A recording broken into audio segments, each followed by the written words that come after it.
ফুটন্ত গরম পানিতে দিয়ে দিন মাছের ডিম। ফুটন্ত গরম পানিতে দেয়া এই মাছের ডিম দিয়ে তৈরি করে ফেলুন ইউনিক এক রেসিপি।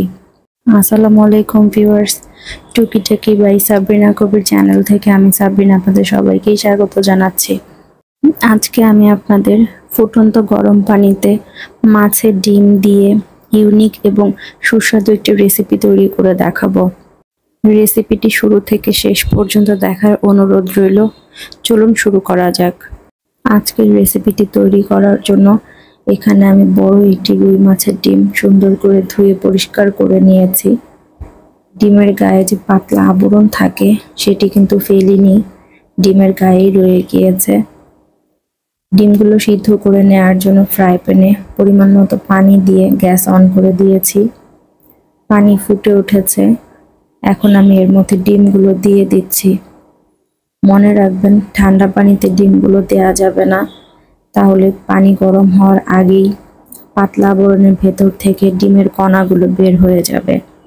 2-3 মিনিট সময় ধরে চুলার আঁচ হাই হিটে রেখে এপিট ওপিট একটু উল্টে পানির মধ্যে ডিমগুলো আমি সিদ্ধ করে নেব। 1 মিনিটের মতো সময় ধরে জাল করে নেওয়ার পরে ডিমগুলো আমি খুবই আলতো হাতে উল্টে দিচ্ছি। এখনো যেহেতু ভেতরটা সম্পূর্ণই কাঁচা, তাই খুবই সাবধানতার সাথে এই কাজগুলো করতে হবে। পুরো ডিম সেদ্ধ করা হয়ে গিয়েছে, এখন আমি এগুলো পানি থেকে তুলে নিব। দেখতে পাচ্ছেন ডিমের গায়ে যে পাতলা আবরণটি ছিল চর্বি সহ এবং চর্বি ছাড়া, পুরোটাই এখনো রয়ে গিয়েছে। অনেক এক্সট্রা চর্বি পানির মধ্যেও ভেসে উঠেছে, যেহেতু গরম পানি ছিল তাই। গরম পানি থেকে তুলে মাছের ডিমগুলো কিছুক্ষণ রেখে আমি ঠান্ডা করে নিয়েছি। এখন মাছের ডিমের গায়ে যে তেলগুলো লেগে রয়েছে, আমার বাসায় যেহেতু কেউ পছন্দ করে না তাই সেগুলো ফেলে দিচ্ছি। আপনারা চাইলে এই তেলগুলো এই ডিমের সাথে একসাথেই চটকে নিতে পারেন। এখন আমি মাছের ডিমগুলো সুন্দরভাবে ভেঙে নিচ্ছি। ডিমগুলো ভেঙে নেওয়া শেষে আগে থেকে সিদ্ধ করে রাখা আলু এর মধ্যে আমি দিয়ে দিচ্ছি।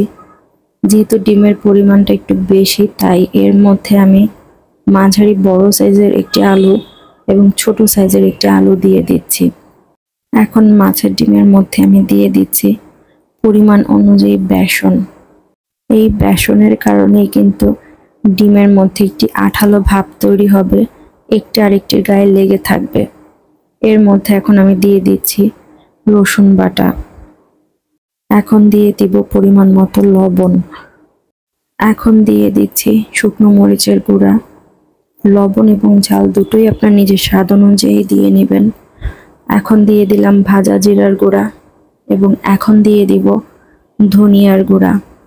এই সবগুলো উপকরণ হাত দিয়ে মেখে একসঙ্গে সুন্দর করে মিলিয়ে নিব। শুরুতেই আমি হলুদ গুঁড়াটা অ্যাড করতে ভুলে গিয়েছিলাম, এই পর্যায়ে আমি হলুদ গুঁড়া অ্যাড করে দিচ্ছি। এই সবগুলো উপকরণ একসঙ্গে সুন্দরভাবে মেখে নিব। মেখে নেওয়া শেষে হাতে নিয়ে আমি বড়ার সাইজ করে শেপ করে দেখছি আঠালো ভাবটা ঠিক মতো হয়েছে কিনা। যদি না হয় তাহলে বেসনটা আরেকটু দিতে হবে। দেখলাম আলহামদুলিল্লাহ সবকিছুই ঠিকঠাক আছে, পারফেক্ট। আন্তরিকভাবে দুঃখিত, মাছের ডিমগুলো আমি ফ্রাই প্যানের তেলের মধ্যে ভেজে নিয়েছি, সেই ভিডিওটুকু যেভাবে হোক ডিলিট হয়ে গিয়েছে। আমার কাছে দুটি ছবি ছিল, সেটি আপনাদেরকে স্ক্রিনে শেয়ার করছি কিভাবে এবং কি কালার করে আমি ভেজে নিয়েছি। ডিম ভেজে নেওয়ার পরে যে তেল ছিল সেই তেলের মধ্যে এখন আমি বাকি মশলাগুলো দিয়ে নিব। তেল গরম করে তার মধ্যে আমি পরিমাণ মতো পেঁয়াজ দিয়ে দিলাম। বাদামি রং ধারণ করার আগ পর্যন্ত পেঁয়াজগুলো আমি ভেজে নেব। পেঁয়াজ বাদামি করে ভেজে নিয়ে এর মধ্যে এখন আমি বাটা মশলা দিয়ে দিচ্ছি। শুরুতেই দিয়ে দিলাম আদা বাটা, এখন দিয়ে দিচ্ছি রসুন বাটা। রসুন বাটা দেওয়ার সময় খেয়াল রাখতে হবে, ডিম মেখে নেওয়ার সময়ও কিন্তু রসুন বাটা ব্যবহার করা হয়েছে। দিয়ে দিয়েছি পরিমাণ মতো লবণ। এখন এই বাটা মশলাগুলো অল্প কিছুক্ষণ সময় নিয়ে কষিয়ে নিব। কষিয়ে নেওয়া হয়ে গিয়েছে, এর মধ্যে একে একে এখন আমি শুকনো মশলাগুলো অ্যাড করে দিব। শুরুতেই দিয়ে দিলাম হলুদ গুঁড়া, এখন দিয়ে দিচ্ছি মরিচের গুঁড়া, এই পর্যায়ে দিয়ে দিব ভাজা জিরার গুঁড়া। এই মশলাগুলো নেড়ে চেড়ে অল্প কিছুটা পানি অ্যাড করে বেশ কিছুক্ষণ সময় ধরে কষিয়ে নিব। তরকারির টেস্ট মেনলি নির্ভর করে মশলা কষিয়ে নেওয়ার উপরে। যে যত সুন্দরভাবে মশলা কষিয়ে নিতে পারে তার রান্নার তরকারির টেস্ট অনেক বেশি সুন্দর হয়। মশলা কষিয়ে নেওয়া হয়ে গিয়েছে।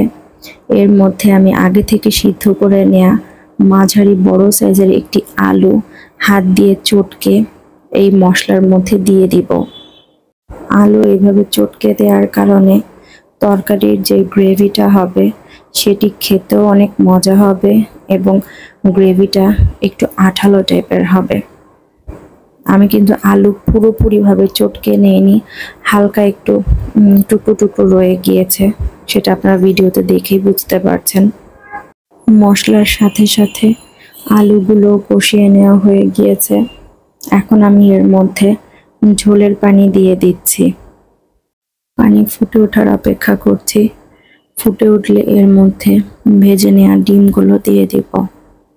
পানি ফুটে উঠেছে, এর মধ্যে এখন আমি আগে থেকে ভেজে রাখা ডিমগুলো একটি একটি করে দিয়ে দিব। ডিমগুলো আমি চিকেন বল এবং বড়া দুটোর মাঝামাঝি একটা শেপ করে ভেজে নিয়েছি। আপনি চাইলে পুরোপুরি চিকেন বলের মতো করেও ভেজে নিতে পারেন। তেলের মধ্যে ডিমগুলো ভেজে নেওয়ার সময় দুটি বিষয় অবশ্যই খেয়াল রাখবেন। প্রথমত, তেল যখন পুরোপুরি গরম হয়ে যাবে তখনই ডিমগুলো দিবেন, না হলে কিন্তু ডিম খুলে যাবে। দ্বিতীয়ত হচ্ছে মিডিয়াম হাই হিটে চুলার আঁচ রেখে ডিমগুলো ভাজতে হবে, না হলে তাতেও ডিমগুলো খুলে যেতে পারে। ভেজে নেওয়া ডিমের টুকরোগুলো দিয়ে ফ্রাই প্যানে ঢাকনা দিয়ে ঢেকে কিছুক্ষণ জাল করে নিয়েছি। এখন আমি খুবই আলতো হাতে এই ডিমগুলো নেড়ে চেড়ে দিব। পানির মধ্যে দেওয়ার পরে খুবই আলতো হাতে নাড়ার চেষ্টা করবেন যাতে করে ভেঙে না যায়। সবগুলো উল্টে দিয়ে ঢাকনা বন্ধ না করেই মিডিয়াম লো হিটে রেখে জাল করে নিব। ঢাকনা দিয়ে বেশিক্ষণ বন্ধ করে জাল করলে তাতেও কিন্তু ডিমের টুকরোগুলো খুলে যেতে পারে। ঝোল গাঢ় হয়ে গিয়েছে, গ্যাস অফ করে ফ্রাই প্যান চুলা থেকে নামিয়ে নিচ্ছি। বন্ধুরা, ফুটন্ত গরম পানিতে দিয়ে যে কোনো বড় মাছের ডিমই আমার এই রেসিপিতে রান্না করে খেয়ে দেখবেন। খেতে কিন্তু খুবই অসাধারণ হয়, আর অল্প তেলে খুব কম সময় রান্না করে নেওয়া যায়। ভেঙে যাওয়ার সম্ভাবনাও থাকে না। আপনাদেরকে একটি কেটে দেখাচ্ছি, দেখুন ভেঙে বা খুলে যাওয়ার সম্ভাবনা নেই, আর ভিতরটাও সুন্দরভাবে রান্না হয়েছে, সব ধরনের মশলাও ঢুকেছে। ইউনিক এই রেসিপিটি কেমন লাগলো কমেন্টে জানাতে ভুলবেন না। আমাদের চ্যানেলটি সাবস্ক্রাইব করে সাথেই থাকবেন। ভালো থাকবেন সবাই। আল্লাহ হাফেজ।